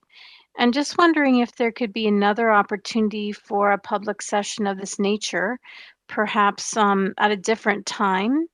I've heard some people say that they were not able to make it due to work commitments at that time of day. So perhaps another time of day could be offered. Again, it's just in response to some public sentiment out there about wanting to interact and have more information based on the public meeting that we just had. Thank you. Thank you, Councillor Andreessen. I have certainly heard those comments too. Can we turn to Mr. Couch? Is he still with us? Yes, hello. I have asked the consultants to provide the presentation information, so it is available on our website under our projects listing. So everyone should know that they can access it. The comment forms as well for people to bring feedback are out there for filling in. So that's what we've done in response to what has been some ongoing questions about how can people still participate. So that is still happening. There's also the planned a downtown core business survey that we're trying to put together this week to get out to businesses to get feedback from them as well and provide feedback to us. It'll lead everyone to those presentations as well. I can also look to talk to the consultants about a joint presentation again that could be available at another time and date prior to coming back to council. I'd probably consult with council a little bit more and with other staff in terms of what the best times for another additional presentation could be, but we are waiting on additional comments. We still have till July 2nd to receive more through the website and through the comment forms, as well as providing survey information to the businesses downtown. So I'd look for more direction. Those efforts are to get as much information as possible for another week and a half. That could be extended as well. And if an additional meeting is still needed, I could ask and find out, when we could do that. Thank you, Mr. Couch. Councillor Andreessen, anything further on that one? Yes, thank you. Through you, Mayor Kasenberg. Again, through public comment and public interest, this master transportation plan is going to be a massive project and going to have a huge impact on our entire municipality. Frankly, I think it does warrant an additional time frame for public comments and public interaction with this information. I really appreciate the work that was done for the past meeting, and I really appreciate the fact that it has been posted on the website. I have checked it over.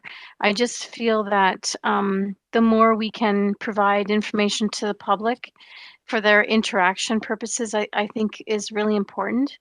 I was at that meeting on Wednesday, and I was actually encouraged by the amount of interaction and how many people came. And it would be interesting to see, how many more might come to another one if it was at another convenient time for them. So, yeah, I just feel that it would be helpful for our community. Thank you.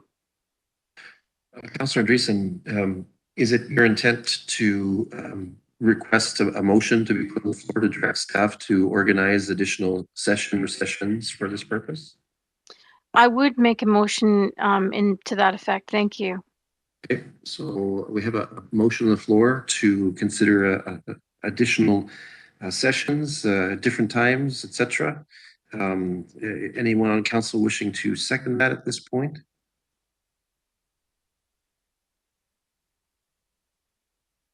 Councillor Rothwell was willing to do that. Councillor Rothwell will be our seconder on this one. All right. Any discussion or debate?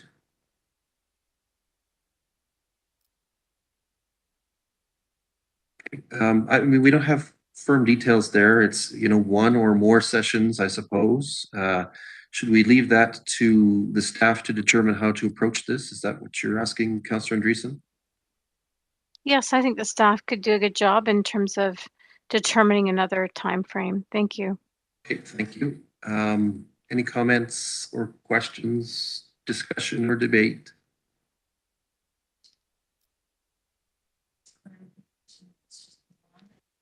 Okay, so Mr. Couch is asking, is it council's will to have just one more session, or is it more than one?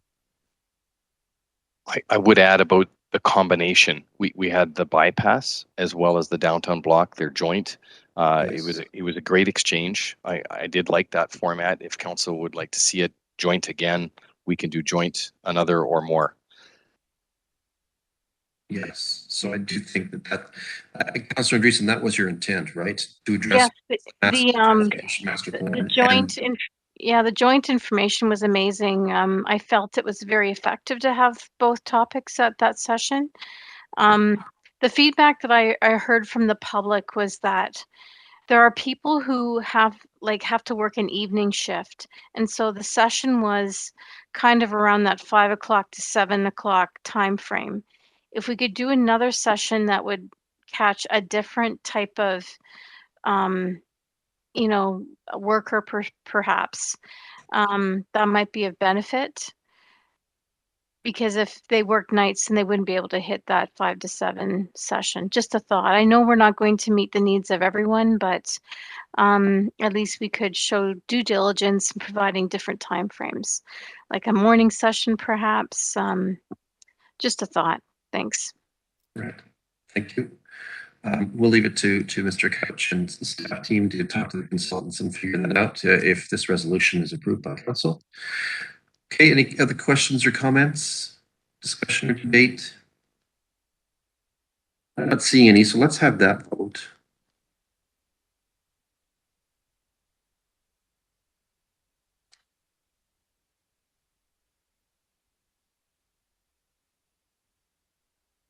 And that is carried unanimously.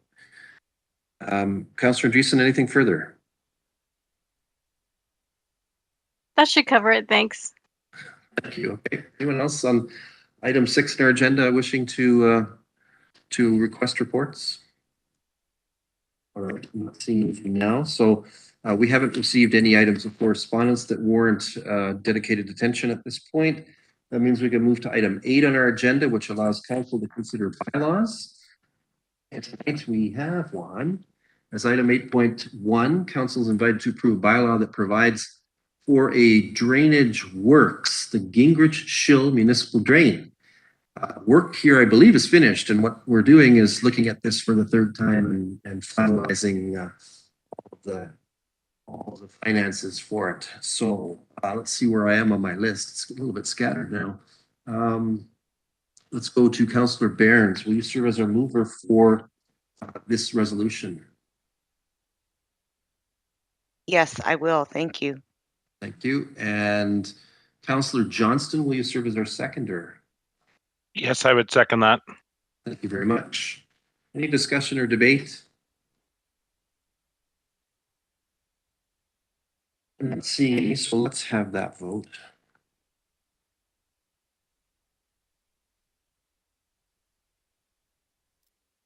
And that is carried. Thank you very much. That brings us to item 9 on our agenda.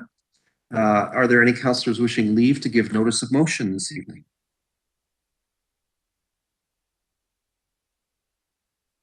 I'm not seeing any action there, so let's turn to item 10 on our agenda. For item 10.1, are there any announcements that would be of benefit to our community or that reflect well on North Perth at this time? If you'd like to speak, and this includes the possibility of staff too, please draw my attention in the text chat.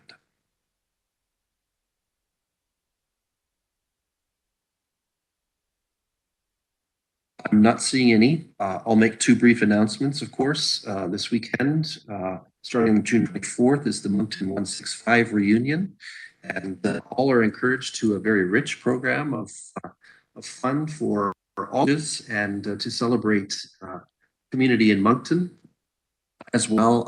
We're in the final days of my craft float parade. So if any councillors or their children or grandchildren wish to contribute a craft float for the Atwood Canada Day event that's sponsored by me, I would be happy to have your contributions. Great chance to do some arts and craft work. All right, let's move forward then to item 11. We have no items to consider in a closed meeting session this evening. For item 12, which is a report from the closed session, there's nothing to report because we didn't hold one. So then, as a mandated good practice, acts near the end of its meeting agenda to confirm all of its actions and business of its meeting through what is called the confirmatory bylaw. I have a draft for ours for this evening's meeting as follows.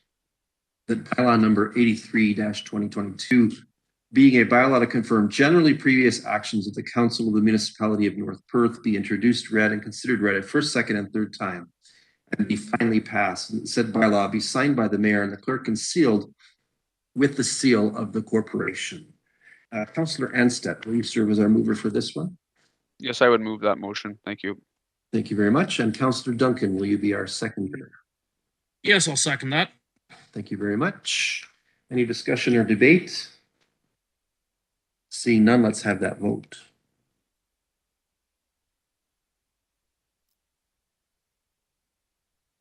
And that is carried with the 2 noted abstentions earlier declared. Councillors, that means we've completed the deliberations and taken action on the business that did come before us tonight. I have a motion to adjourn, which reads as follows. The council meeting adjourns at 9:05 p.m. to meet again for general council business on Monday, July 4th, 2022 at 7 p.m. And we'll be back here on that occasion. Can I call on Councillor Behrens to serve as our mover for this one? Yes, I will make that motion. Thank you. And Deputy Mayor Kellum, will you be our seconder on this one? Yes, I will second that motion. Thank you. Thank you. It's a not debatable motion, so let's have that vote.